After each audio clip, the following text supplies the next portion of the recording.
நண்பர்கள் அனைவருக்கும் வணக்கம். Welcome to UPSC Tamil. Tamil Nadu அரசாங்கம் தமிழ்நாடு ஸ்கில் டெவலப்மெண்ட் கார்ப்பரேஷன், அதாவது தமிழ்நாடு திறன் மேம்பாட்டு கழகம், இவங்களுடைய சேர்ந்து நான் முதல்வன் யூபிஎஸ்சி ஸ்காலர்ஷிப் அப்படின்னு ஒன்று வந்து இன்ட்ரடியூஸ் பண்ணாங்க. சரிங்களா, 2023ஆம் ஆண்டு இந்த ஸ்கீம் வந்து அறிவிச்சாங்க. நான் முதல்வன் யூபிஎஸ்சி ஸ்காலர்ஷிப் அப்படின்னு சொல்லிட்டு இந்த ஸ்காலர்ஷிப் வந்து என்ன அப்படின்னு பார்த்தீங்கன்னா, தமிழ்நாட்டிலிருந்து யூபிஎஸ்சி சிவில் சர்வீஸ் தேர்வு வந்து பார்த்தீங்க அப்படின்னா வந்து இந்தியாவிலிருந்து எல்லா மாநிலத்திலிருந்துமே எழுதுறாங்க. ஓகேங்களா, எல்லா மாநிலம் யூனியன் பிரதேசங்கள் எல்லாருமே வந்து எழுதுறாங்க. இருந்தாலும் தமிழ்நாட்டு மாணவர்கள் அதிகமான பேர் வந்து யூபிஎஸ்சி எக்ஸாம் கிளியர் பண்ணணும் அப்படின்ற காரணத்துக்காக என்ன பண்ணுறாங்கன்னா, தமிழ்நாடு கவர்மெண்ட் இந்த ஸ்டெப் வந்து எடுத்திருக்காங்க. இந்த ஸ்காலர்ஷிப் எக்ஸாம் என்ன அப்படின்னா, நீங்கள் நம்ம தமிழ்நாடு மாநிலத்திலேருந்து கண்டிப்பாக இருக்கணும். சரிங்களா, நேட்டிவிட்டி தமிழ்நாடாக வந்து இருக்கணும். ஸோ அப்படி இருக்கவங்க நீங்கள் யூபிஎஸ்சி எக்ஸாமுக்கு படிக்கிறீங்க அப்படின்னா மாதம் தோறும் உங்களுக்கு 7500 ரூபாய் கொடுப்பாங்க. சரிங்களா, ஒரு எக்ஸாம் இருக்குது. இந்த எக்ஸாம் நான் முதல்வன் யூபிஎஸ்சி ப்ரிலிம் ஸ்காலர்ஷிப் எக்ஸாம் அப்படின்றது இருக்குது. இந்த எக்ஸாம் நீங்கள் கிளியர் பண்ணீங்க அப்படின்னா உங்களுக்கு 2 ஆப்ஷன் இருக்குது. சரிங்களா, ஒரு ஆப்ஷன் என்ன அப்படின்னா, நீங்கள் இந்த அமௌண்ட் வாங்கிக்கலாம். மாதம் தோறும் 7500 ரூபாய் 10 மாதங்களுக்கு நீங்கள் வாங்கிக்கலாம். சரிங்களா, இது ஒரு ஃபஸ்ட்டு ஆப்ஷன். இன்னொன்று என்ன அப்படின்னா, இந்த அமௌண்ட்டும் நீங்கள் வாங்கிக்கலாம், ப்ளஸ் உங்களுக்கு ஃப்ரீயாக நீங்கள் கோச்சிங்கை எடுத்துக்கலாம். சரிங்களா, தமிழ்நாடு அரசாங்கம் என்ன பண்ணுறாங்க அப்படின்னா வந்து AICSCC அப்படின்றது all India civil service coaching centre. சரிங்களா, இவங்க அதாவது இப்போ இல்லை, பல ஆண்டுகளாகவே இவங்க என்ன பண்ணுறாங்க, தமிழ்நாட்டு மாணவர்களுக்கு யூபிஎஸ்சி எக்ஸாம் கிளியர் பண்ணுறதுக்கு இவங்க கோச்சிங் கொடுப்பாங்க. ப்ரிலிம்ஸ், மெயின்ஸ், இன்டர்வியூ எல்லாத்துக்குமே கொடுப்பாங்க. ப்ரிலிம்ஸ் எக்ஸாமுக்கான கோச்சிங் நீங்கள் ஃப்ரீயாகவே இங்கே வாங்கிக்க முடியும். சரிங்களா, ஏன்னா நிறைய மாணவர்களால் தனியார் பயிற்சி மையங்களில் பணம் கொடுத்து படிக்க முடியாது. அவங்க என்ன பண்ணிக்கலாம் அப்படின்னா, all India civil service coaching சென்டரில் பயிற்சியும் நீங்கள் வாங்கிக்க முடியும். ஓகே, ஸோ இந்த எக்ஸாம் நீங்கள் கிளியர் பண்ணீங்க அப்படின்னா வந்து உங்களுக்கு 2 பெனிஃபிட் இருக்குது. வருடம் தோறும் என்ன பண்ணுறாங்க, 1000 பேர் வந்து எடுப்பாங்க. சரிங்களா, இப்போ இந்த எக்ஸாம் கிளியர் பண்ணீங்க அப்படின்னா ஒரு நல்ல டாப் ரேங்க் எடுத்துட்டீங்க அப்படின்னா 1000 பேருக்குள்ள வந்துட்டீங்க அப்படின்னா உங்களுக்கு மாதம் தோறும் 7500 ரூபாய் கொடுப்பாங்க. 10 மாதங்களுக்கு கொடுப்பாங்க. ப்ளஸ் நீங்கள் ஃப்ரீயாக கோச்சிங் எடுத்துக்கலாம். யூபிஎஸ்சி எக்ஸாமுக்கு நீங்கள் கோச்சிங் எடுத்துக்கலாம்.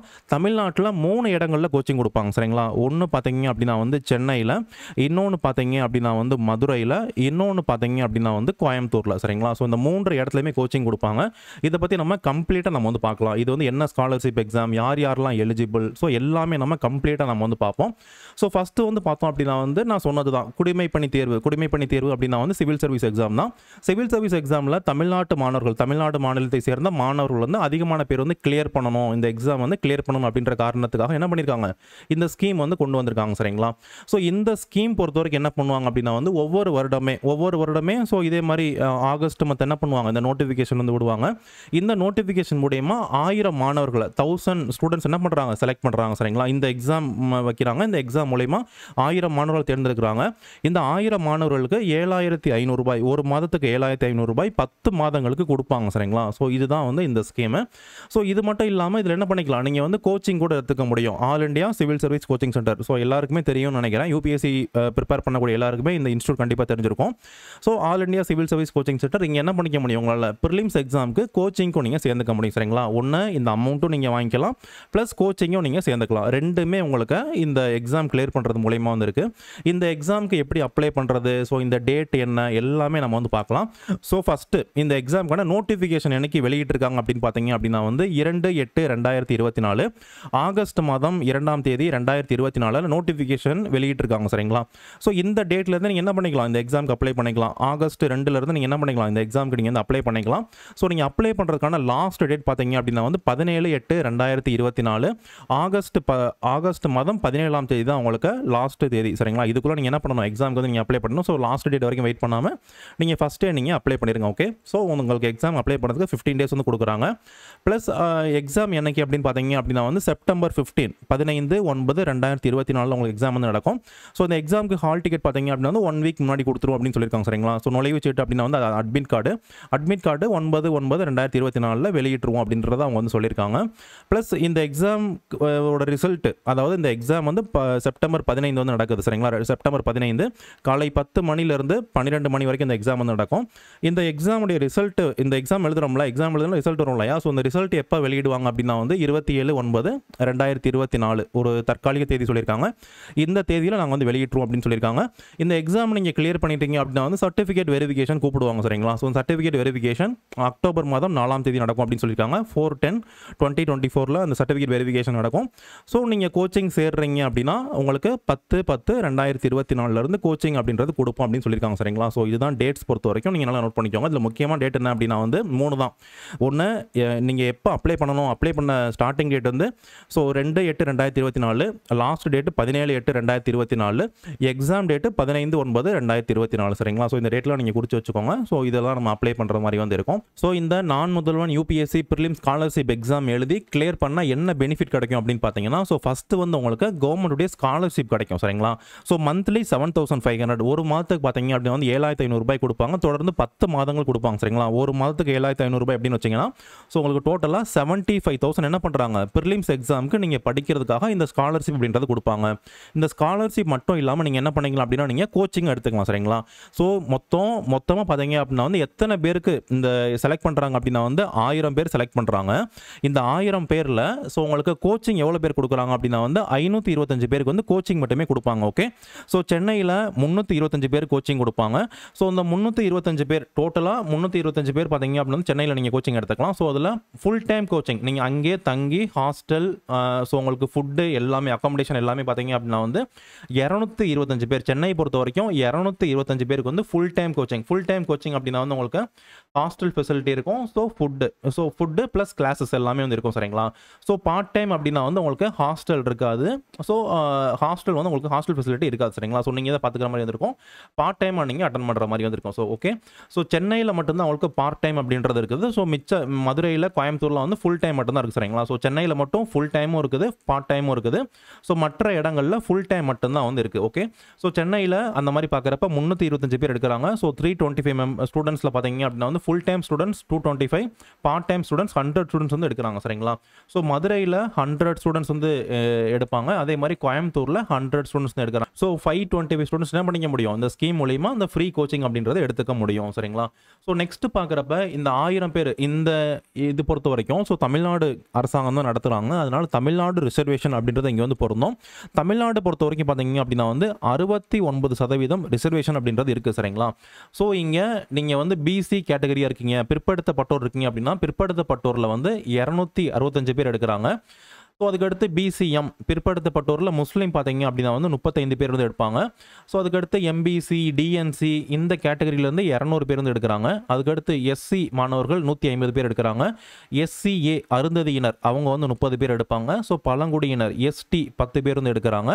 அதுக்கடுத்து பொது பிரிவினர் ஜென்ரல் கேட்டகரியில் 310 பேர் எடுப்பாங்க சரிங்களா. ஸோ டோட்டலாக 1000 பேர் என்ன பண்ணுவாங்க, இந்த எக்ஸாம் மூலிமா எடுப்பாங்க. நீங்கள் நல்ல ஒரு ரேங்க், நீங்கள் ஒரு டாப் ரேங்க் எடுத்துட்டீங்க அப்படின்னா நீங்கள் இந்த 1000 பேருக்குள்ளே வந்து வர முடியும் சரிங்களா. இந்த எக்ஸாமுக்கு எப்படி படிக்கிறது, ஸ்டடி பிளான் அதெல்லாம் நம்ம நெக்ஸ்ட் வந்து பார்க்கலாம். ஸோ உங்களுக்கு 1000 பேர் என்ன மாதிரி பிரிக்கிறாங்க அப்படின்னு பார்த்துக்கோங்க. ஸோ டோட்டலாக பார்த்தீங்க அப்படின்னா வந்து உங்களுக்கு 69% ரிசர்வேஷன் அப்படின்றது தமிழ்நாட்டில் வந்து இருக்குது சரிங்களா. ஸோ 69% ரிசர்வேஷன் வரும். ஸோ இங்கே ஒரு 31 வரும். டோட்டலாக 100% ரிசர்வேஷன் அப்படின்றது இங்கே தமிழ்நாட்டில் வந்து அப்ளை ஆகும். அதுதான் கொடுத்துருக்காங்க. மாற்றுத்திறனாளிகளுக்கும் 4% வந்து பார்த்தீங்க அப்படின்னா வந்து இங்கே ஒதுக்கீடு வந்து இருக்குது. ஓகேங்களா, அதையுமே இங்கே வந்து கொடுத்துருக்காங்க. ஓகே, ஸோ இப்போ நம்ம எக்ஸாம் பேட்டர்ன் வரலாம். இந்த நான் முதல்வன் யூபிஎஸ்சி எக்ஸாம்னா என்ன அதெல்லாம் நம்ம வந்து பார்த்தோம். இப்போ எக்ஸாம் பேட்டர்ன் நம்ம வந்து பார்க்கணும். இது ரொம்ப ரொம்ப முக்கியமான ஒன்று. உங்களுக்கு தேர்வு வந்து என்ன மாதிரி இருக்கும், எக்ஸாம் பேட்டர்ன் என்ன மாதிரி இருக்கும் அப்படின்னா வந்து உங்களுக்கு கேள்விகள் வந்து உங்களுக்கு கொள்குறி வகை வினாக்களாக இருக்கும் சரிங்களா. அதாவது எம்சிக்யூ டைப் அப்படின்னு சொல்லுவாங்க. எம்சிக்யூ டைப் கொஸ்டின் தான் இருக்கும். அதாவது ஒரு கேள்வி இருக்கும் சரிங்களா. ஒரு கேள்வி, அந்த கேள்விக்கு கீழே 4 ஆப்ஷன் இருக்கும். இதில் எந்த ஆப்ஷன் இங்கே ஏவா, பியா, சியா, டியா, எந்த ஆப்ஷன் சரியான ஆப்ஷன் நீங்கள் சூஸ் பண்ணுற மாதிரி வந்து இருக்கும். ஓகேவா, எஸ்ஏ மாதிரிலாம் இல்லை, எஸ்ஏ டைப் அதெல்லாம் வந்து கிடையாது. உங்களுக்கு ஓஎம்ஆர் ஷீட் கொடுத்துருவாங்க. அந்த ஓஎம்ஆர் ஷீட்டில் நீங்கள் ஷேர் பண்ணுற மாதிரி வந்து இருக்கும் சரியா. ஒரு கேள்வி, அந்த கேள்விக்கு கீழே வந்து 4 ஆப்ஷன் இருக்கும். இதில் எந்த ஆப்ஷன் சரியான ஆப்ஷன் அப்படின்னு நம்ம சூஸ் பண்ணுறோம் இல்லையா, மல்டி சாய்ஸ் கொஸ்டின். ஸோ அந்த எம்சிக்யூ டைப்பில் தான் உங்களுக்கு கேள்விகள் அப்படின்றது இருக்கும் சரிங்களா. சரி, டோட்டலாக எத்தனை கேள்விகள் கேட்பாங்க அப்படின்னா வந்து மொத்தம் 100 கேள்விகள் கேட்பாங்க. இந்த எக்ஸாமில் நான் முதல்வன் யூபிஎஸ்சி ப்ரிலிம்ஸ் ஸ்காலர்ஷிப் எக்ஸாமில் மொத்தம் வந்து 100 கேள்விகள் கேட்பாங்க. உங்களுக்கு 100 கொஸ்டின்ஸ் 100 கொஸ்டின்ஸ் கேட்குறாங்க. இந்த 100 கொஸ்டின்ஸில் 90 கொஸ்டின்ஸ் பார்த்தீங்க அப்படின்னா வந்து ஜிஎஸ்ல வந்து கேட்பாங்க. ஓகே, ஜென்ரல் ஸ்டடீஸ்ல வந்து கேட்பாங்க. ஜென்ரல் ஸ்டடீஸ்னா என்ன அப்படின்னா வந்து பொது அறிவு தாள். பொது அறிவு அப்படின்னு பார்க்குறப்ப உங்களுக்கு history, polity, geography, environment, economics, current affairs இந்த மாதிரி தலைப்புகள், இந்த மாதிரி பாடங்கள் சப்ஜெக்ட்லேருந்து உங்களுக்கு 90 கேள்வி கேட்பாங்க சரிங்களா. ஸோ 100ல் 90 கேள்வி உங்களுக்கு ஜிஎஸ்லேருந்து கேட்குறாங்க. பேலன்ஸ் 10 கேள்வி உங்களுக்கு என்ன பாடத்துலேருந்து கேட்பாங்க அப்படின்னா வந்து சிசாட்னு சொல்லக்கூடிய இதுலேருந்து கேட்பாங்க. சிசாட்னா ஒன்றும் இல்லை, சிவில் சர்வீஸ் ஆப்டிடியூட் டெஸ்ட் அப்படின்னு சொல்லுவாங்க சரியா. அப்போ இதில் என்னென்ன தலைப்புகள்லேருந்து கேள்வி கேட்பாங்க அப்படின்னா வந்து மேக்ஸ் தான் மேஜர். ஓகேங்களா, அதாவது ஆப்டிடியூடு, அதுக்கடுத்து ரீசனிங், அதுக்கடுத்து இங்கிலீஷ் காம்ப்ரஹென்ஷன், அதை சார்ந்த ஒரு பேசிக் கொஸ்டின்ஸ் தான் கேட்பாங்க. ஓகேங்களா. மோஸ்ட்லி மேக்ஸிமம் பார்த்தீங்க அப்படின்னா வந்து ஆப்டிடியூட் ரீசனிங் மாதிரி கேள்வி தான் கேட்பாங்க. ஓகே. ஸோ உங்களுக்கு மேஜராக இங்கே என்ன இருக்குது அப்படின்னு பார்த்தீங்க அப்படின்னா வந்து பொது அறிவுத்தாள் தான் இருக்குது. ஏன்னா 90 கேள்வி பார்த்தீங்க அப்படின்னா வந்து உங்களுக்கு பொது அறிவில் தான் கேட்குறாங்க. அப்போ நீங்கள் ஜிஎஸ்க்கு அதிகமான இம்பார்ட்டன்ஸ் நீங்கள் கொடுக்குற மாதிரி வந்து இருக்கும். ஒரு டீட்டெயில் ஸ்டடி பிளான் நீங்கள் வந்து எப்படி படிக்கணும், எப்படி தயாராகணும், என்னென்ன பாடத்தில் என்ன தலைப்புகள் கேட்பாங்க, இந்த 30 நாள் எப்படி கவர் பண்ணுறது. ஸோ அந்த காணொலி அடுத்து நான் வந்து போடுறேன். இப்போ நீங்கள் இந்த எக்ஸாம் பற்றி நீங்கள் தெரிஞ்சுக்கோங்க. சரியா. மொத்தம் நமக்கு என்ன நீங்கள் இதில் என்ன தெரிஞ்சுக்கணும் அப்படின்னா நமக்கு ஸோ கொள்குறி வகை வினாக்கள் எம்சிக்யூ கொஸ்டின்ஸ் தான் கேட்பாங்க.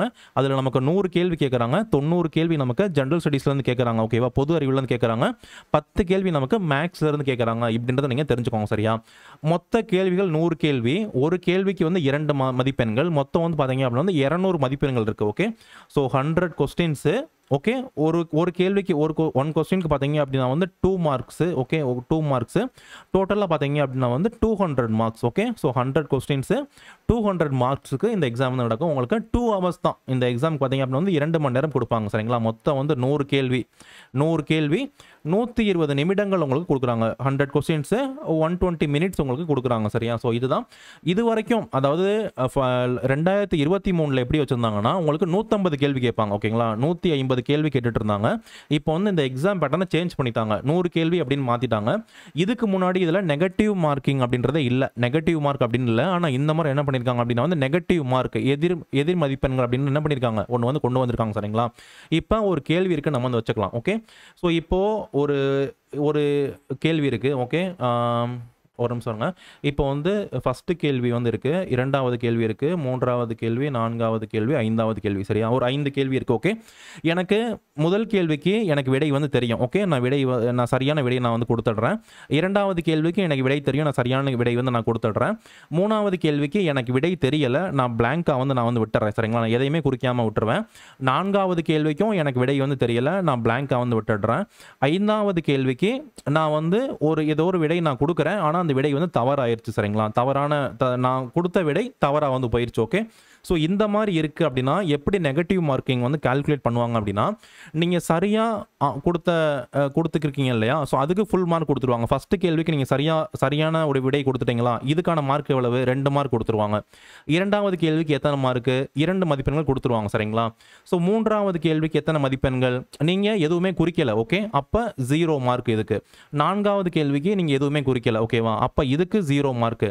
5வது கேள்வி இங்கே தான் நீங்கள் முக்கியம். நெகட்டிவ் மார்க்னா என்னன்னா இதுதான் நீங்கள் வந்து கரெக்டாக பார்க்கணும். என்ன அப்படின்னா 5வது கேள்வி நீங்கள் வந்து தவறாக கொடுத்துட்டீங்க. ஓகே.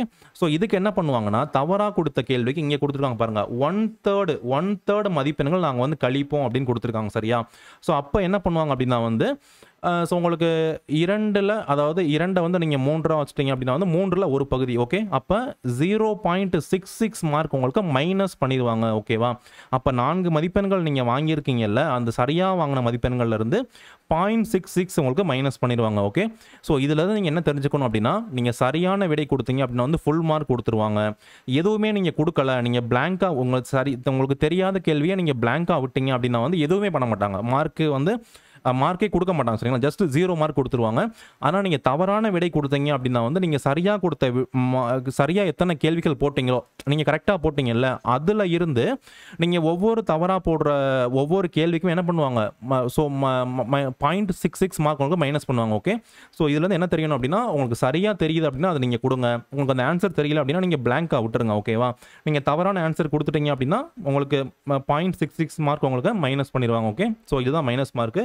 நீங்கள் சரியாக கொடுக்குற கேள்விக்கு ஃபுல் மார்க் கொடுப்பாங்க. நீங்கள் எதுவுமே கொடுக்கல, பிளாங்காக விட்டுட்டீங்க அப்படின்னா 0 மார்க் கொடுப்பாங்க. நீங்கள் ஷேட் பண்ணது தப்பாக போயிருச்சு அப்படின்னா உங்களுக்கு -0.66 உங்களுக்கு மைனஸ் பண்ணிடுவாங்க. ஓகே. ஸோ 0.66 மார்க்ஸ் உங்களுக்கு மைனஸ் பண்ணிடுவாங்க. இதுதான் வந்து நெகட்டிவ் மார்க்கிங் சிஸ்டம். ஓகேங்களா. அந்த சிஸ்டம் இதில் உங்களுக்கு வந்து புதுசாக வந்து ஆட் பண்ணியிருக்காங்க. சரிங்களா. ஸோ இதுதான் நெகட்டிவ் மார்க்கிங் இதில் இருக்குது அப்படின்னு கொடுத்துருக்காங்க. ஓகே. ஸோ இப்போது நான் உங்களுக்கு சொன்னேன்ல, இப்போ மொத்தம் வந்து 100 கேள்வி கேட்பாங்க அப்படின்னு பார்த்தோம். 100 கேள்வி கேட்பாங்க அப்படின்னு பார்த்தோம். பொது அறிவில் 90 கேள்வி கேட்பாங்க அப்படின்னு பார்த்தோம். 10 கேள்வி உங்களுக்கு சிசாட்லேருந்து கேட்பாங்க அப்படின்னு பார்த்தோமா. இப்போ பொது அறிவில் என்னென்ன தலைப்புகள்லாம் வருதுன்னு பார்த்துருவோம். அதுக்கடுத்து சிசாட்டில் என்னென்ன தலைப்புகள்லாம் வருது அப்படின்னு பார்த்துடலாங்களா.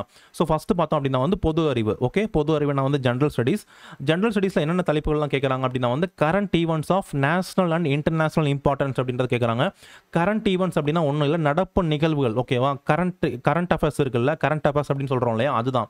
அப்போ இப்போ அன்றாட வரக்கூடிய முக்கியமான செய்திகள் அதிலிருந்து உங்களுக்கு கேள்வி கேட்பாங்க. சரிங்களா, தேசிய அளவுலையும் சர்வதேச அளவுலையும் இருக்கக்கூடிய முக்கியமான நிகழ்வுகள்ல இருந்து உங்களுக்கு கேள்விகள் அப்படின்றது கேட்பாங்க. ஓகேவா, இப்போ ஏதோ ஒரு மீட்டிங், G7 மீட்டிங் நடந்திருக்கலாம், G20 மீட்டிங் நடந்திருக்கலாம், பிரிக்ஸ் மாநாடு, ஏதோ மாநாடுகள் நடந்திருக்கலாம். ஓகேவா, ஸோ இதெல்லாம் வந்து இன்டர்நேஷனல் லெவலில் நடந்திருக்கலாம். ஓகேங்களா, முக்கியமான சம்மிட்ஸ் இந்த மாதிரிலாம் நடந்திருக்கலாம். அதில் தான் உங்களுக்கு கேள்வி கேட்பாங்க. ஓகே, ஸோ அதுக்கடுத்து உங்களுக்கு வரலாறுல இருந்து கேள்வி கேட்பாங்க.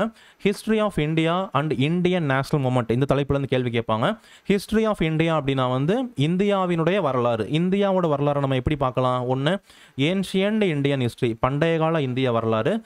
மிடிவல் இந்தியன் ஹிஸ்ட்ரி, சமகால இந்திய வரலாறு. இன்னொன்று மாடர்ன் இந்தியன் ஹிஸ்ட்ரி. சரிங்களா, இந்த தலைப்புகளில் தான் கேள்வி கேட்பாங்க. பண்டைய கால இந்தியாவில் கேள்வி கேட்பாங்க.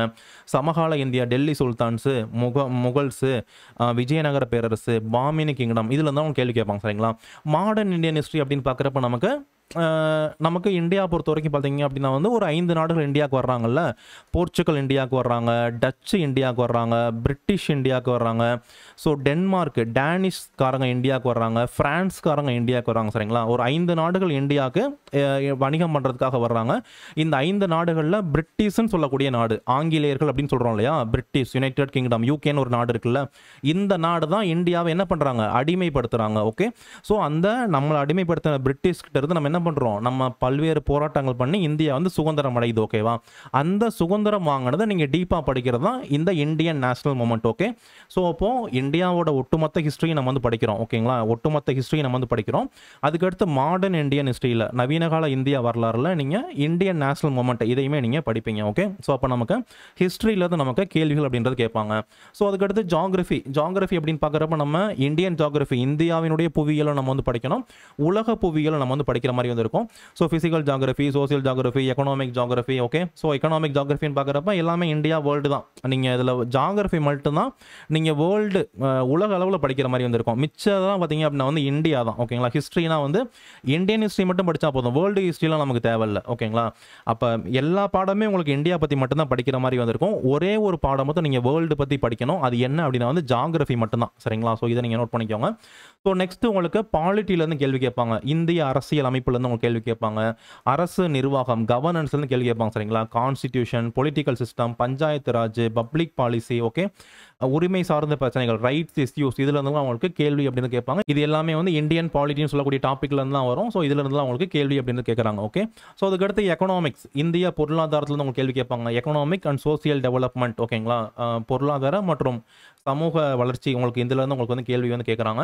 ஸோ இதில் வந்து நீடித்த வளர்ச்சின்னு சொல்லக்கூடிய சஸ்டைனபிள் டெவலப்மெண்ட்டு, பாவர்ட்டி, வறுமை, அனைவரையும் உள்ளடக்கிய இன்க்ளூஷன், டீமோகிராஃபிக்ஸ், சோசியல் செக்டார் இனிஷியேட்டிவ்ஸ், முக்கியமான ஸ்கீம்ஸு, இதுல இருந்து அவங்களுக்கு கேள்வி வந்து கேட்பாங்க. சரிங்களா, ஸோ உங்களுக்கு எக்கனாமிக்ஸ்லேருந்து உங்களுக்கு கேள்வி வந்து கேட்பாங்க. இது எல்லாமே ஜிஎஸ்ல வருது, அது சொல்கிறேன். ஓகேங்களா, அதுக்கடுத்து என்விரான்மெண்ட்டு, எக்கோலஜி, பயோடைவர்சிட்டி, சுற்றுச்சூழல், சூழலியல், உயிர் பன்முகத்தன்மை, பருவநிலை மாற்றம், கிளைமேட் சேஞ்சு, இதுலேருந்து தான் அவங்களுக்கு கேள்வின்றது கேட்பாங்க. சரிங்களா, அதுக்கடுத்து பொது அறிவியல், ஜென்ரல் சயின்ஸ்ல இருந்து உங்களுக்கு கேள்வி அப்படின்றது கேட்பாங்க. ஓகே, அப்போ ஜென்ரல் ஸ்டடீஸ் பொறுத்த வரைக்கும் இந்த 7 டாபிக்ல இருந்து கேள்வி கேட்பாங்க. ஒன்று கரண்ட் அஃபேர்ஸ், இன்னொன்று ஹிஸ்ட்ரி, இன்னொன்று ஜாகிரஃபி, இன்னொன்று பாலிட்டி, இன்னொன்று எக்கனாமிக்ஸ், இன்னொன்று என்விரான்மெண்ட், இன்னொன்று சயின்ஸ். சரிங்களா, இந்த 7 பாடத்துல இருந்து உங்களுக்கு கேள்வி வந்து ஜிஎஸ்ல வந்து கேட்குறாங்க. பொது அறிவுல இருந்து இந்த 7 பாடங்கள்ல இருந்து தான் உங்களுக்கு கேட்பாங்க. ஓகே, ஸோ இதை எப்படி படிக்கிறது, இந்த குறிப்பிட்ட நாளில் படிக்க முடியுமா, எப்படி படிக்கலாம், எல்லாமே நம்ம அடுத்த காணொலி. ஓகேங்களா, நெக்ஸ்ட் உங்களுக்கு ஒரு காணொலி வரும், அதில் டீட்டெயில்டாக நம்ம வந்து பார்க்கலாம். சரியா,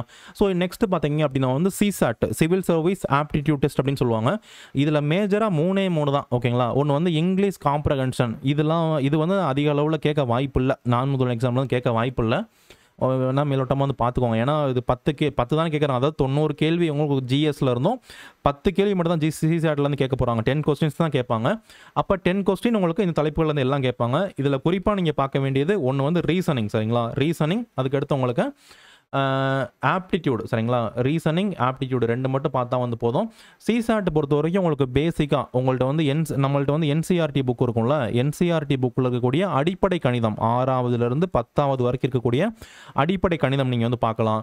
இல்லை என்சிஆர்டி புக் வந்து என்கிட்ட இல்லைனா அப்படின்னு சொன்னீங்க அப்படின்னா வந்து உங்களுக்கு நம்ம தமிழ்நாடு புக் இருக்குல்ல, தமிழ்நாடு சமச்சீர் புக்கு, TNSCERT புக்கு, சமச்சீர் புக் இருக்கு இல்லையா, சமச்சீர் புக்கில் 6ஆம் வகுப்புலேருந்து 6th-லேருந்து 10th வரைக்கும் இருக்கக்கூடிய simple maths, percentage, ratio proportion, ஓகேங்களா, interest, simple interest, compound interest, இந்த மாதிரிலாம் இருக்கு இல்லையா, இந்த மாதிரி பேசிக்ஸ்லாம் நீங்கள் பார்த்துக்கிட்டிங்கனாவே உங்களுக்கு ஓரளவுக்கு போதும். ஓகே, ஸோ நீங்கள் பார்த்தாவே சிசெட் உங்களால் நல்லாவே வந்து பண்ண முடியும். ஓகேங்களா, இதெல்லாம் நீங்கள் வந்து பார்த்துக்கோங்க. இவ்வளோ தான் சிசெட்லாம் கேட்பாங்க. ஓகே, அப்போ சிலபஸ் பொறுத்த வரைக்கும் அவ்வளோதான். 100 கேள்வி கேட்குறாங்க.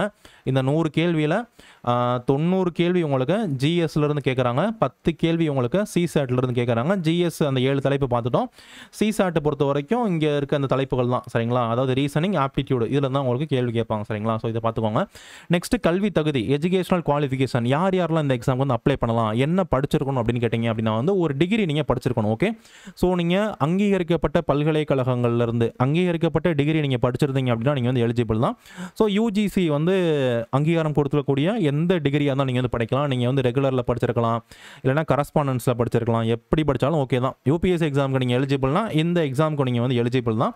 ஆனால் ஃபைனல் இயர் ஸ்டூடெண்ட்ஸ் வந்து எலிஜிபிளா இல்லையா அப்படின்னு இவங்க வந்து மென்ஷன் பண்ணலை சரிங்களா. அதாவது இவங்க இந்த ஸ்காலர்ஷிப் எக்ஸாமே வந்து எதுக்கு இருக்குது அப்படின்னு பார்த்தீங்க அப்படின்னா வந்து 2025ஆம் ஆண்டு யூபிஎஸ்சி சிவில் சர்வீஸ் எக்ஸாம் எழுதுகிற மாணவர்களுக்கு தான் வந்து இருக்குது. ஓகேங்களா, அவங்களுக்காக தான் இருக்குது.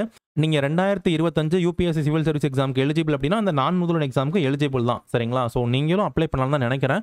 ஸோ உங்களுக்கு இந்த வீடியோ லாஸ்ட்டில் வந்து ஒரு நம்பர் இருக்கும், அதுக்கு நீங்கள் கால் பண்ணி கேளுங்க. நான் முதல்வன் டீம் உங்களுக்கு அதை வந்து எக்ஸ்பிளைன் பண்ணுவாங்க. ஓகேங்களா, ஸோ கல்வி தகுதி அப்படின்னு பார்க்குறப்ப ஒரு டிகிரி படிச்சிருக்கணும். ஒரு டிகிரி படிச்சிருந்தா நீங்கள் என்ன பண்ணலாம், நீங்கள் இந்த எக்ஸாமுக்கு நீங்கள் வந்து எலிஜிபிள் தான் சரிங்களா. இதுதான் ஒரு குவாலிஃபிகேஷனாக இருக்குது.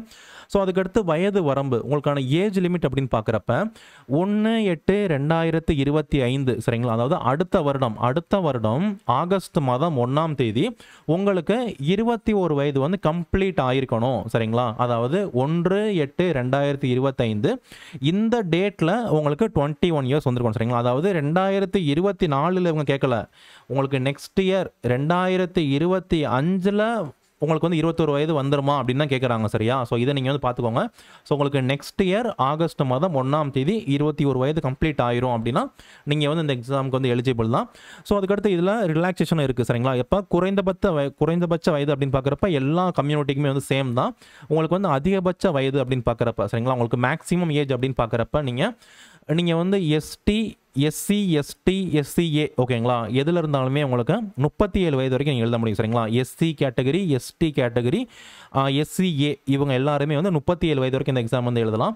மாற்றுத்திறனாளி மாணவர்கள் அவங்களுக்கு என்ன ஏஜ் லிமிட்டோ அதிலிருந்து 10 ஆண்டுகள் தளர்வு அவங்களுக்கு வந்து இருக்குது சரிங்களா. ஸோ அது வரைக்கும் அவங்க வந்து எழுதலாம். 42 ஜென்ரலாக இருந்தீங்கன்னா, ஜென்ரல் கேட்டகரியாக இருந்தீங்க அப்படின்னா வந்து 42 வயது வரைக்கும் நீங்கள் எழுத முடியும். ஓகே, ஸோ அதுக்கடுத்து பிற்படுத்தப்பட்ட வகுப்பாக இருக்கீங்க, நீங்கள் வந்து ஓபிசி கேட்டகரியாக இருக்கீங்க அப்படின்னா வந்து ஓபிசி கேட்டகரி 35 வயது வரைக்கும் இந்த எக்ஸாம் வந்து எழுத முடியும். ஜென்ரல் கேட்டகரியாக இருக்கீங்க அப்படின்னா நீங்கள் 32 வயது வரைக்கும் எழுத முடியும் சரிங்களா. ஸோ ஜென்ரல் கேட்டகரி 32 ஏஜ் வரைக்கும் எழுதலாம். ஓபிசியில் வர்றவங்க, அதாவது பேக்வர்ட் கிளாஸஸ், நீங்கள் எம்பிசி, பிசி, டிஎன்சி, பிசிஎம் எல்லாருமே 35 வயது வரைக்கும் எழுதலாம். நீங்கள் வந்து மாற்றுத்திறனாளி மாணவர்களாக இருந்தீங்க அப்படின்னா வந்து உங்களுக்கு கம்யூனிட்டியில் வந்து எத்தனை வருடங்கள் இருக்கோ அதுலேருந்து 10 ஆண்டுகள் எக்ஸ்ட்ரா சரிங்களா. அப்போ ஜென்ரல் கேட்டகரியாக இருந்தீங்க அப்படின்னா வந்து 42 வயது வரைக்கும் நீங்கள் வந்து எழுதலாம். அது ஒன்று. ஸோ அதுக்கடுத்து எஸ்சி கேட்டகரி, எஸ்டி கேட்டகரியில் இருக்காங்க 37 வயது வரைக்கும் இந்த எக்ஸாம் வந்து எழுதலாம் சரிங்களா. ஸோ இதுதான் வந்து ஏஜ் ரிலாக்ஸேஷன். இது யூபிஎஸ்சிக்கு என்னவோ அதே தான் இங்கே, வேறு எந்த மாற்றமே கொடுக்கல, அதுதான் கொடுத்துருக்காங்க. ஸோ அதுக்கடுத்து இந்த எக்ஸாம் சென்டர், இந்த ப்ரிலிம்ஸ் எக்ஸாம் வந்து எங்கே எழுதணும் அப்படின்னு பார்த்தீங்க அப்படின்னா வந்து தமிழ்நாடு இருக்கக்கூடிய எல்லா மாவட்டங்களுமே, தமிழ்நாட்டில் இருக்கிற 38 மாவட்டங்களையுமே அந்த மாவட்ட தலைநகரங்கள் என்ன பண்ணுவாங்க, உங்களுக்கு சென்டர் வந்து கொடுப்பாங்க. உங்களுக்கு எந்த சென்டர் வேணுமோ இந்த எக்ஸாமுக்கு அப்ளை பண்ணுறப்ப நீங்கள் வந்து கொடுத்துருங்க சரிங்களா. ஸோ நீங்கள் உங்களுக்கு எந்த சென்டர் நியர்பை இருக்குமோ அந்த சென்டர் நீங்கள் வந்து கொடுத்துருங்க, அது உங்களுக்கு அலோகேட் பண்ணிடுவாங்க. ஓகே, ஸோ எல்லா மாவட்டங்களையுமே இந்த எக்ஸாம் வந்து நடக்கும். ஸோ அது நீங்கள் வந்து கொடுத்துருக்கலாம். ஓகே, அதெல்லாம் கொடுத்துருக்காங்க. எக்ஸாமுக்கு போகிறப்ப உங்களுடைய சொந்த செலவில் தான் நீங்கள் போயிட்டு வரணும். ஸோ எந்த ஒரு எக்ஸ்ட்ரா அமௌண்ட்டுமே கொடுக்க மாட்டாங்க. அந்த ப்ரிலிம்ஸ் எக்ஸாம் போகிறீங்க இல்லையா, அதுக்காக எந்த ஒரு அமௌண்ட்டும் இவங்க கொடுக்க மாட்டாங்க. ஸோ அவங்க செலவில் தான் போயிட்டு வரணும் அப்படின்றத இங்கே வந்து மென்ஷன் பண்ணியிருக்காங்க. ஓகே, இந்த எக்ஸாமுக்கு வந்து எப்படி அப்ளை பண்ணுறது அப்படின்னு பார்த்தீங்க அப்படின்னா விண்ணப்பிக்கிறது. ஸோ இந்த website, okay, so portal.nanmudalvan tn.gov.in அதில் போய்ட்டு ஸ்லாஷ் போட்டுட்டு ப்ரிலிம்ஸ் ரிஜிஸ்ட்ரேஷன் அப்படின்றத நீங்கள் போனீங்க அப்படின்னா இந்த வெப்சைட் போய்ட்டு, அதாவது நான் முதல்வன் வெப்சைட்டில் போய்ட்டு நீங்கள் என்ன பண்ணிக்கலாம், ஸோ ஃபஸ்ட்டே ஃப்ரண்ட் பேஜ்லேயே வந்து கொடுத்துருப்பாங்க. ஸோ நீங்கள் என்ன பண்ணிக்கலாம், நீங்கள் இந்த எக்ஸாமுக்கு வந்து அப்ளை பண்ணிக்கலாம். ஓகே, ஸோ அப்ளை பண்ணுற வீடியோவும் நம்ம வந்து போஸ்ட் பண்ணுவோம். ஸோ அதுக்கடுத்து இந்த எக்ஸாம் பொறுத்த வரைக்கும் யார் எக்ஸாமுக்கு எழுத முடியாது அப்படின்னு பார்த்தீங்க அப்படின்னா வந்து நீங்கள் சென்ட்ரல் கவர்மெண்ட்டில் நீங்கள் எதாவது ஜாபில் இருக்கீங்க, நீங்கள் மத்திய அரசுலையோ மாநில அரசுலையோ, நீங்கள் சென்ட்ரல் கவர்மெண்ட் ஜாபில் தான் எழுத முடியாது. மாநில அரசு பணிகள் இருந்தாலும் நீங்கள் வந்து ஒரு குரூப் 2 கிளியர் பண்ணி வேலையில் இருக்கலாம், குரூப் 4 கிளியர் பண்ணியிருக்கலாம், குரூப் 1 கிளியர் பண்ணியிருக்கலாம். இல்லைனா சென்ட்ரல் கவர்மெண்ட்டில் எஸ்எஸ்சி எக்ஸாம் இல்லை வேறு ஏதோ எக்ஸாம் நீங்கள் ஏதாச்சும் இல்லைனா நீங்கள் வந்து காவல்துறை TNUSSRB எக்ஸாம் எழுதிருக்கலாம், இல்லைனா பேங்கிங் ஏதோ ஒர்க் பண்ணலாம். ஓகே, ஸோ நீங்கள் மத்திய மாநில அரசு பணிகளில் நீங்கள் இருந்தீங்க அப்படின்னா நீங்கள் இந்த எக்ஸாமுக்கு எழுத முடியாது. ஓகே, ஸோ அது ஒன்று இருக்குது. நீங்கள் ஆல்ரெடி இந்த எக்ஸாம் எழுதி நான் முதல்வன் எக்ஸாமோ இல்லைனா வந்து இதுக்கு முன்னாடி நடந்த all India civil service coaching சென்டருடைய அந்த ப்ரிலிம்ஸ் எக்ஸாம் எழுதி நீங்கள் கோச்சிங் வாங்கியிருந்தீங்க அப்படின்னாலுமே கூட நீங்கள் இந்த எக்ஸாமுக்கு அப்ளை பண்ண முடியாது. ஓகேவா, அப்போ சென்ட்ரல் கவர்மெண்ட்டில் இருக்கவங்க, ஸ்டேட் கவர்மெண்ட் ஜாபில் இருக்கவங்க அப்ளை பண்ண முடியாது. ஆல்ரெடி இந்த கிளாஸஸ், இந்த ஃப்ரீ கிளாஸஸ் வாங்கினவங்களும் என்ன பண்ண முடியாது, இந்த எக்ஸாமுக்கு ப்ரிலிம்ஸ் கிளாஸஸ் வாங்கினவங்க மட்டும் அப்ளை பண்ண முடியாது. ஓகே, ஸோ ஆல்ரெடி இந்த கிளாஸ் வாங்கினவங்க வந்து அப்ளை பண்ண முடியாது. சரிங்களா, ஸோ நெக்ஸ்ட் நம்ம வந்து பார்க்குறப்ப இந்த எக்ஸாமுக்கு நீங்கள் அப்ளை பண்ணுறீங்க அப்படின்னா, இந்த நான் முதல்வன் UPSC ஸ்காலர்ஷிப் ப்ரிலிம்ஸ் எக்ஸாம் நீங்கள் கிளியர் பண்ணிட்டீங்க அப்படின்னா கண்டிப்பாக 2025, அதாவது UPSC சிவில் சர்வீஸ் தேர்வு 2025ஆம் ஆண்டு மே மாதம் 25ஆம் தேதி வந்து நடக்குது. சரிங்களா, அதாவது இந்த ஸ்காலர்ஷிப் எக்ஸாமே எதுக்கு அப்படின்னா 2025 UPSC ப்ரிலிம்ஸ் எக்ஸாம் எழுதுறவங்களுக்கு தான். 2025 UPSC ப்ரிலிம்ஸ் எக்ஸாம் எழுதுறவங்களுக்கு ஹெல்ப் பண்ணணும் அப்படின்றது காரணத்துக்காக தான் இந்த ஸ்காலர்ஷிப்பே இருக்குது. இந்த ஸ்காலர்ஷிப் நீங்கள் வாங்கினீங்க அப்படின்னா கண்டிப்பாக இந்த எக்ஸாம் நீங்கள் எழுதணும். ஓகே, ஸோ இந்த எக்ஸாம் பாஸ் பண்ணுறீங்க, பாஸ் பண்ணல அதெல்லாம் வந்து அடுத்து. ஆனால் கண்டிப்பாக நீங்கள் 2025 நடக்கக்கூடிய குடிமைப்பணி முதல்நிலை தேர்வுக்கு கண்டிப்பாக நீங்கள் விண்ணப்பிக்கணும். சரிங்களா, ப்ரிலிம்ஸ் எக்ஸாமுக்கு நீங்கள் கண்டிப்பாக விண்ணப்பிக்கணும்.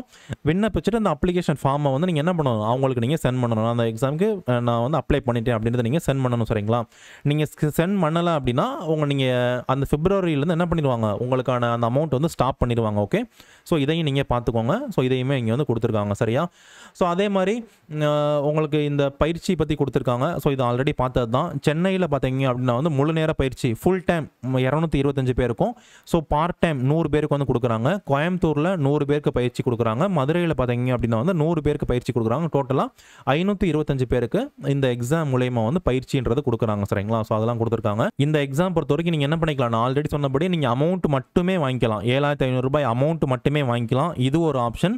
இன்னொரு ஆப்ஷன் என்ன அப்படின்னா வந்து அமௌண்ட்டும் நீங்கள் வாங்கிக்கலாம். 7500 ரூபாய் அமௌண்ட்டும் நீங்கள் வாங்கிக்கலாம், ப்ளஸ் ஃப்ரீ கோச்சிங்கும் நீங்கள் வாங்கிக்கலாம். சரியா, ஸோ ரெண்டுமே வந்து இருக்குது. நீங்கள் அமௌண்ட் மட்டும் வாங்குறதுனால வாங்கிக்கலாம். நீங்கள் கோச்சிங்கும் வேணும், அமௌண்ட்டும் வேணும், கோச்சிங்கும் வேணும் அப்படின்னா அதையுமே நீங்கள் எடுத்துக்கலாம். ஸோ அதை நீங்கள் என்ன பண்ணணும், கண்டிப்பாக நீங்கள் வந்து மென்ஷன் பண்ணணும். ஆனால் நீங்கள் ஆல்ரெடி ஏதோ ஒரு சென்டரில் நீங்கள் வந்து ப்ரிலிம்ஸ் எக்ஸாமுக்கான இந்த கோச்சிங் நீங்கள் எடுத்திருந்தீங்க அப்படின்னா, ஓகேவா, நீங்கள் கோச்சிங் எடுத்திருந்தீங்க அப்படின்னா இந்த எக்ஸாமுக்கு நீங்கள் அப்ளை பண்ண முடியாது. ஓகே, ஸோ இந்த எக்ஸாம் நீங்கள் இந்த எக்ஸாம் கிளியர் பண்ணிட்டீங்க அப்படின்னா அந்த கோச்சிங் கொடுக்குறாங்க இல்லையா, அந்த கோச்சிங்க்கு எந்த ஒரு கட்டணமே கிடையாது. ஸோ நீங்கள் முழு நேர பயிற்சியாக இருந்தாலும் பரவாயில்ல, நீங்கள் பகுதி நேர பயிற்சி சென்னையில் நீங்கள் எடுத்தீங்க அப்படின்னாலும் பரவாயில்ல, உங்களுக்கு எந்த ஒரு கட்டணமும் கிடையாது. எல்லாமே வந்து இங்கே வந்து ஃப்ரீ தான். சரிங்களா, உங்களுக்கு கம்ப்ளீட்டாக வந்து ஃப்ரீ. உங்களுக்கு all India civil service coaching சென்டரில் உங்களுக்கு பயிற்சி அப்படின்றது கம்ப்ளீட்டாக வந்து ஃப்ரீ தான். சரிங்களா, ஸோ நீங்கள் எல்லாருமே வந்து அப்ளை பண்ணுங்கள் இந்த எக்ஸாமுக்கு. ஸோ அதே மாதிரி நீங்கள் சென்னையில் நீங்கள் எடுக்கிறீங்க அப்படின்னா வந்து 3000 ருபீஸ் நீங்கள் என்ன பண்ணுற மாதிரி ஒரு டெபாசிட் மாதிரி நீங்கள் கட்டுற மாதிரி வந்து இருக்கும். ஸோ அதையும் உங்களுக்கு என்ன பண்ணிடுவாங்க, திரும்பி வந்து கொடுத்துருவாங்க. சரிங்களா, ஸோ அதையுமே உங்களுக்கு திருப்பி கொடுத்துருவாங்க. ஒரு சின்ன ஒரு டெபாசிட் அமௌண்ட் கட்டணும் அப்படின்னு இங்கே வந்து கொடுத்துருக்காங்க. ஓகே, ஸோ அதுக்கடுத்து பார்க்குறப்ப உங்களுக்கு கிளாஸ் டைமிங், உங்களுக்கு நீங்கள் முழு நேர பயிற்சி நீங்கள் எடுக்கிறீங்க, ஃபுல் டைம் எடுக்கிறீங்க அப்படின்னா உங்களுக்கு கிளாஸ் வந்து morning 10 AM morning 10 AM evening 5 o'clock வரைக்கும் உங்களுக்கு கிளாஸ் அப்படின்றது இருக்கும். ஸோ நீங்கள் பகுதி நேர பயிற்சி நீங்கள் எடுக்கிறீங்க அப்படின்னு வச்சுக்கோங்களேன். பகுதி நேர பயிற்சி நீங்கள் எடுக்கிறீங்க அப்படின்னா வந்து ஈவினிங் 6 மணிலேருந்து டெய்லியுமே ஈவினிங் 6 மணிலேருந்து 8 மணி வரைக்கும் உங்களுக்கு கிளாஸ் வந்து இருக்கும். உங்களுக்கு சாட்டர்டே சண்டே உங்களுக்கு ஸோ மார்னிங் 10:30 5:30 வரைக்கும் உங்களுக்கு கிளாஸ் வந்து இருக்கும். சரிங்களா, ஸோ அந்த கிளாஸ் டைமிங்லாம் கொடுத்துருக்காங்க. உங்களுக்கு வந்து விடுதி வசதி வந்து இருக்குது, உங்களுக்கு ஹாஸ்டல் ஃபெசிலிட்டி இருக்குது. ஸோ ஹாஸ்டல் ஃபெசிலிட்டி அங்கேயே ஃபுட்டு எல்லாமே வந்து கொடுத்துருவாங்க. ஸோ பகுதி நேர பயிற்சிக்கு நீங்கள் போகிறீங்க அப்படின்னா உங்களுக்கு ஹாஸ்டல் கொடுக்க மாட்டாங்க. ஓகே, உங்களுக்கு ஹாஸ்டல் வேணும், நீங்கள் சென்னை போகிறீங்க, வேறு ஊருக்கு போகிறீங்க அப்படின்னா உங்களுக்கு ஹாஸ்டல் ஃபெசிலிட்டி வேணும் அப்படின்னா நீங்கள் சென்னையில் ஹாஸ்டல் நீங்கள் கொடுத்தா மட்டும்தான் ஹாஸ்டல் ஃபெசிலிட்டியோடு உங்களுக்கு கிடைக்கும். இல்லை அப்படின்னா பகுதி நேரம் போனீங்க அப்படின்னா விடுதி வசதி உங்களுக்கு கொடுக்க மாட்டாங்க, ஹாஸ்டல் ஃபெசிலிட்டி கொடுக்க மாட்டாங்க. சரிங்களா? ஸோ இதையுமே நீங்கள் பார்த்துக்கோங்க. ஸோ இந்த எக்ஸாம்ஸ் பொறுத்து, அப்ளை பண்ணுறதை பொறுத்து, இல்லை வேறு சந்தேகங்கள் டாக்குமெண்ட் பொறுத்து, சர்டிஃபிகேட் பொறுத்து, இல்லை வேறு ஏதாவது தொழில்நுட்ப கோளாறு உங்களுக்கு வந்து இருக்குது, வேறு ஏதாச்சும் ஒரு இஷ்யூ இருக்குது அப்படின்னா இவங்களை நீங்கள் வந்து காண்டாக்ட் பண்ணலாம். நான் முதல்வன் யூபிஎஸ்சி டீம் இவங்க நீங்கள் வந்து காண்டாக்ட் பண்ணலாம். அந்த நம்பர் தான் இது. ஓகேங்களா? ஸோ உங்களுக்கு என்ன டவுட்னாலும் நீங்கள் டேரெக்டாக இவங்க நீங்கள் கால் பண்ணுங்கள். இவங்க மெயில் ஐடியும் கொடுத்துருக்காங்க. ஸோ அந்த உங்களுக்கு என்ன பிரச்சனையோ அதை நீங்கள் சப்ஜெக்ட்டில் நீங்கள் கரெக்டாக பண்ணி அந்த ஸ்க்ரீன்ஷாட்லாம் நீங்கள் பண்ணி அமுச்சு விட்டீங்க அப்படின்னா கரெக்டாக உங்களுக்கு ரிப்ளை பண்ணுவாங்க. சரிங்களா? ஸோ நீங்கள் மொபைல் நம்பரில் இவங்க நீங்கள் காண்டாக்ட் பண்ணலாம். மெயில் ஐடியும் கொடுத்துருக்காங்க. உங்கள் என்ன டவுட்னாலும் நீங்கள் உங்களை காண்டாக்ட் பண்ணி கேளுங்க. சரிங்களா? ஸோ நோட்டிஃபிகேஷனில் கொடுத்துருப்பாங்க. டீட்டெயில் நோட்டிஃபிகேஷனோட பிடிஎஃப் வந்து கீழே டிஸ்கிரிப்ஷனில் வந்து இருக்கும். நீங்கள் வந்து பார்த்துக்கோங்க. அதே மாதிரி அப்ளை பண்ணுறதுக்கான லிங்க் உங்களுக்கு டிஸ்கிரிப்ஷனில் இருக்குது. நீங்கள் வந்து பார்த்துக்கோங்க, அப்ளை பண்ணுங்கள். ஸோ உங்களுக்கு வேறு ஏதாவது சந்தேகங்கள் இருக்குது அப்படின்னா எனக்கு நீங்கள் வந்து மெசேஜ் பண்ணுங்கள். வாட்ஸ்அப்பில் நீங்கள் வந்து மெசேஜ் பண்ணுங்கள். நான் உங்களுக்கு வந்து ரிப்ளை பண்ணுவேன் கண்டிப்பாக. இன்ஸ்டாகிராமில் நீங்கள் மெசேஜ் பண்ணலாம், நான் வந்து ரிப்ளை பண்ணுறேன். ஸோ டெலகிராமில் நம்ம சேனல் நீங்கள் வந்து கண்டிப்பாக ஃபாலோ பண்ணிக்கோங்க. நிறையா போஸ்ட்டு யூபிஎஸ்சி எக்ஸாம் கடை நிறையா முக்கியமான மெட்டீரியல் நம்ம வந்து போடுறோம். உங்களுக்கு வந்து யூஸ்ஃபுல்லாக இருக்கும். ஸோ டவுட் இருக்குது அப்படின்னு நீங்கள் சொல்லுங்கள். Thank you friends.